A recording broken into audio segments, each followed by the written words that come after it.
Each year, hundreds or perhaps thousands of recreational scuba divers enter the Red Sea. These scuba divers go into Egypt's crystal clear waters with tanks strapped to their backs and masks fastened, eager to take in the vibrant marine life and breathtaking coral formations. The experienced professional divers travel to the Red Sea's Blue Hole on the southwest coast to pursue their once-in-a-lifetime dive. The 1,000-meter drop-off on the seaward side is extremely dangerous. Welcome to Adventure Uncovered, the channel where you can find shocking incidents and accidents that have occurred.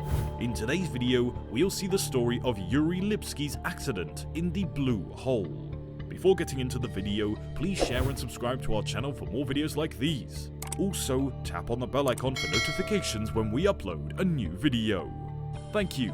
Now, without further ado, let's get into it. The Blue Hole near Dahab in Egypt is among the most well-known tourist destinations in the Sinai region. It's the location to get an unparalleled ocean view, provided you have the guts to make it or a low sense of self-preservation. Apart from being impressively frightening, the Blue Hole is a stunning diving location with a huge coral reef wall along its tiny lagoon. The truly thalassophobia-inducing horrors concealed under the Blue Hole's beautiful shallow areas are still hidden. This is not a beginner-friendly, picturesque area. Rather, it's a sinkhole that developed during the last ice age and is 120 meters deep. The diving sites, the saddle and the arch can be reached by following the coral reef wall's nearly vertical drop. The Blue Hole has a darker side, known as the arch. This tunnel is 25 meters long or 85 feet long and extends out of the water before plunging abruptly 3,300 feet into the ocean's depths. Yuri Lipski, a Russian technical diver who was 22 years old, was well aware of the special difficulties of diving deep into the Blue Hole and more than prepared for the descent to the arch on April 28, 2000. He was also an experienced and certified technical diver. The arch, a horizontal tunnel about 26 meters in length that connects the Blue Hole's vertical shaft to the open ocean, is 56 meters below the surface. It becomes difficult to even approach the route at that level because of the muddy water, decreased visibility, and strong down current.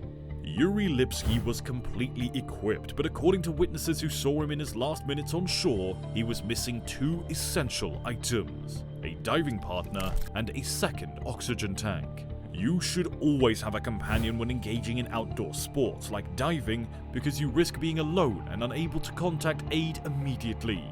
It doesn't matter how skilled you are or how simple something seems. A freak accident is always a possibility. Yet, Yuri Lipski might have thought that he could complete the ascent by himself. With all the necessary information entered into his diving computer to be seen at a glance, Yuri was fully aware of the conditions that awaited him. With the essential gear, he could gauge his ascent and descent rates, the air in his tanks over the entire dive, and even how long the dive would take. I spoke with him a year before his passing. He arrived in Dahab like everyone else, and we constantly hear people say, "I want to do the Blue Hole," regardless of their qualifications or expertise. According to a local diving instructor and guide, Yuri Lipski may have been careless and prone to exaggerating his diving prowess. This is a direct quotation from his father, who claimed to have forced Yuri to pledge that he won't do any stupid things. Furthermore, the local said he traveled from Russia to Dahab for a brief vacation, bringing about 80 kilograms of equipment. After arriving in Egypt, Yuri is believed to have traveled to Tel Aviv to meet with a local before returning to Dahab and announcing that he would go diving there since it was a wonderful, unique spot in the world. The nearby instructor said that he observed Yuri Lipski pacing around for between 30 and 40 minutes while looking for a veteran diver to join him. Yuri eventually recruited a new guide to go with him. 15 to 20 minutes later, after the dive had started, Yuri's dive partner came back. Yuri Lipski was never seen again. The following day, Yuri's father was pleading with local divers in Dahab to assist him in finding his son's body. This would have been a dangerous venture. Before continuing with the video, subscribe to our channel and click the like button. Also, enable that bell icon for more exciting videos just like this one. Thank you. now, let's move on back to the video. Nobody knew the exact extent of Yuri Lipski's solo journey, much less if he could travel so far and swim back to the surface while still in his body. You're assuming a lot of risks. According to the diver who found it, Yuri Lipski's body was found locally. According to additional pre-dive planning that warned him of this possibility, the arch would appear to be deceptively shorter than it actually was. Even worse, the passageway's open seaward sides' seaward exit time tended to be prolonged by the incoming flow of water from the open sea.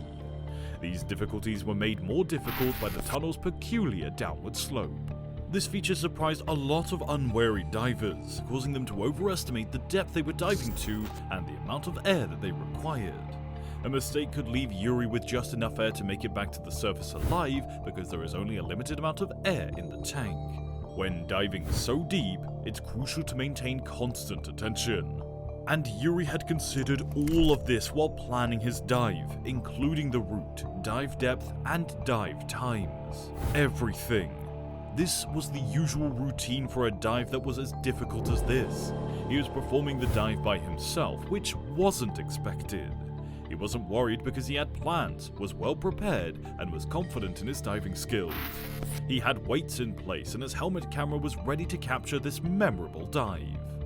Due to what transpired next, Lipski's dive became the most well-known at the Blue Hole. During the entire plunge, his camera captured it. It revealed an uncontrolled descent from the arch to 115 meters in depth. It was impossible to hear Lipski's landing, but it shook the video. The final gasp of air was torn from his lungs as the camera recorded him ripping the mask off of his face, pulling the regulator out of his mouth, and ripping the regulator off.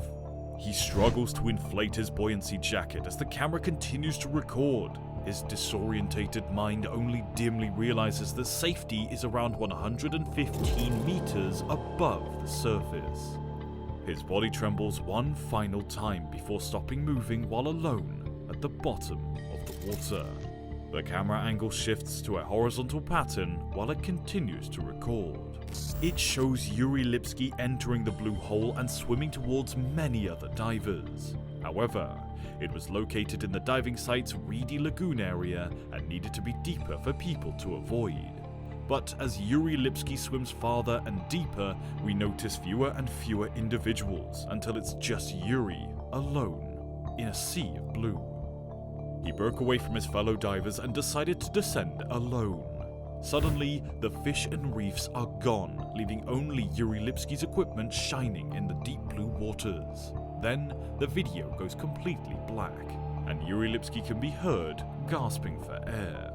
But we may never know what brought on Yuri Lipski's response. Maybe the air toxicity in his tank or nitrogen narcosis was to blame. Whatever the reason, at the request of Yuri Lipski's mother, one of the most renowned deepwater divers in the world, Tarek Omar, was entrusted with retrieving Yuri Lipski's body the following day. Tarek began the task gravely, his heart heavy at the loss of the young diver. 2 days after finishing his recovery dive, he delivered Yuri's possessions to his mother, among them the still operational camera. He was saddened when it operated flawlessly, showing Yuri's final moments to his distraught mother since he had assumed it would be inoperable because it hadn't been rated down to such extreme depths. At the Blue Hole, there were other lives lost as well. When asked how many remains he had recovered from the seafloor at this well-known dive site, Tarek Omar said that he had lost count and that the number of bodies was probably over 100, if not more. Each of them had been a scuba diver before, but they all underestimated the perils beyond the calm surface.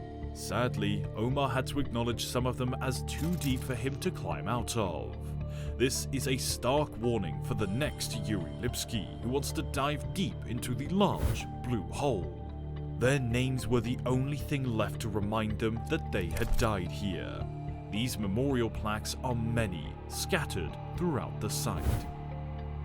So what do you think about this tragedy? Do you think they could have been saved? Do share your thoughts in the comment section below. Remember to subscribe to our channel for more interesting content, and we'll see you in the next video.